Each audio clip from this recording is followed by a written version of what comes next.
ಕಲ್ಯಾಣ ಕರ್ನಾಟಕ ಭಾಗದಲ್ಲಿ ಎಳ್ಳಮಾವಾಸ್ಯೆ ಹಬ್ಬಕ್ಕೆ ವಿಶೇಷ ಮಹತ್ವವಿದೆ. ರೈತರು ಭೂತಾಯಿಗೆ ಚರಗ ಚೆಲ್ಲಿ ಸಂಭ್ರಮಿಸೋದು ಸಂಪ್ರದಾಯ. ಭೂಮಿಯಲ್ಲಿ ಬೆಳೆದ ಬೆಳೆಗಳ ಮಧ್ಯೆ ಭೂಮಿ ತಾಯಿಗೆ ವಿಶೇಷ ಪೂಜೆ ಸಲ್ಲಿಸಿ ದೇವರಿಗೆ ಉಡಿ ತುಂಬುತ್ತಾರೆ. ಚರಗ ಚೆಲ್ಲಿ ಭೂತಾಯಿಗೆ ಉಣಬಡಿಸಿದ್ರು. ಹಚ್ಚ ಹಸಿರಿನಿಂದ ನಳನಳಿಸುತ್ತಿರುವ ಬೆಳೆ, ಭೂಮಾತೆಗೆ ಪೂಜೆ, ಬಾಯಲ್ಲಿ ನೀರೂರಿಸುವ ಬಗೆ ಬಗೆಯ ಖಾದ್ಯಗಳು. ಅಬ್ಬಬ್ಬ, ಅನ್ನದಾತನ ಸಂಭ್ರಮ ಅಷ್ಟಿಷ್ಟಲ್ಲ. ಉತ್ತರ ಕರ್ನಾಟಕದ ಪ್ರಮುಖ ಹಬ್ಬಗಳಲ್ಲಿ ಒಂದಾದ ಎಳ್ಳಮಾವಾಸ್ಯೆಯ ವೈಭವ ಇದು.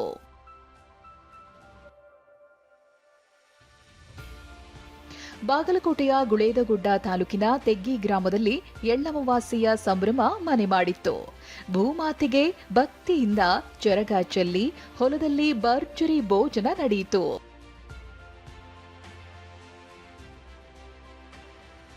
ಬೀದರ್ನಲ್ಲೂ ರೈತಾಪಿ ವರ್ಗ ಭೂಮಿ ತಾಯಿಗೆ ಪೂಜೆ ಸಲ್ಲಿಸಿ ಸಂಭ್ರಮಿಸಿದ್ರು.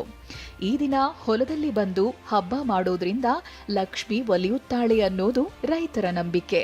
ಈ ಬಜ್ಜಿ ರೊಟ್ಟಿ ಎಲ್ಲ ಕಟ್ಕೊಂಡು ಗುಡ್ಸಿ ಹಾಕ್ತೇವು. ಅಲ್ಲಿ ಒಳಗೆ ಪಾಂಡರ ಪೂಜಾ ಮಾಡ್ತೀವಿ, ಲಕ್ಷ್ಮಿ ಪೂಜಾ, ಸರ್ಗ ಚೆಲ್ಲೋದು. ಎಲ್ಲರೂ ನಮ್ಮ ಬೀದರ್ ಪೂರ ಜಿಲ್ಲೆ ಹಿಡ್ಕೊಂಡು ಹೊಲದಲ್ಲೇ ಇರ್ತಾರ್ರಿ ಎಲ್ಲರೂ. ಇನ್ನು ಗದಗ ಜಿಲ್ಲೆಯಲ್ಲಿ ಭೂತಾಯಿಗೆ ಸೀಮಂತ ಮಾಡಿ ಪೂಜೆ ಸಲ್ಲಿಸುವ ಮೂಲಕ ಹಬ್ಬ ಆಚರಿಸಲಾಯಿತು. ಕಲಬುರಗಿ ತಾಲೂಕಿನ ಸುಲ್ತಾನ್ಪುರ ಗ್ರಾಮದ ಹೊರವಲಯದಲ್ಲಿಯೂ ಎಳ್ಳಮಾವಾಸ್ಯೆಯ ಸಡಗರ ಜೋರಾಗಿತ್ತು. ಎಳ್ಳಿನಷ್ಟಾದ್ರೂ ಕೂಡ ಭಕ್ತಿ ಭೂರಮೆಯ ಮೇಲಿರಲಿ ಅನ್ನೋ ನಂಬಿಕೆಯಲ್ಲಿ ರೈತರು ಎಳ್ಳಮಾವಾಸ್ಯೆಯನ್ನ ಆಚರಿಸಿದ್ರು.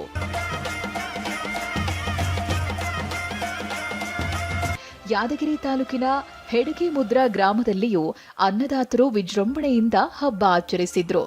ಬನ್ನಿ ಮರ ಹಾಗೂ ಭೂಮಿ ತಾಯಿಗೆ ನೈವೇದ್ಯ ಅರ್ಪಿಸಿ ಪೂಜೆ ಸಲ್ಲಿಸಿದ್ರು.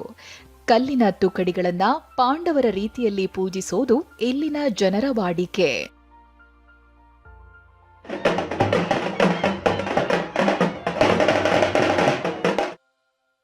ಡಿಸೆಂಬರ್ ಜನವರಿ ತಿಂಗಳಲ್ಲಿ ಮುಂಗಾರು ಬೆಳೆಯ ಕಟಾವು ಸಂದರ್ಭ, ಹಿಂಗಾರು ಬೆಳೆಗೆ ಮೊಳಕೆ ಸಂದರ್ಭ. ಹೀಗಾಗಿ ಈ ಹಬ್ಬವು ರೈತಾಪಿ ವರ್ಗಕ್ಕೆ ತುಂಬಾನೇ ವಿಶೇಷದ ಹಿನ್ನೆಲೆ ಕಲ್ಯಾಣ ಕರ್ನಾಟಕ ಭಾಗದಲ್ಲಿನ ಪ್ರತಿ ಹೊಲಗಳಲ್ಲಿಯೂ ಎಳ್ಳಮಾವಾಸ್ಯೆಯ ಸಂಭ್ರಮ ಜೋರಾಗಿತ್ತು.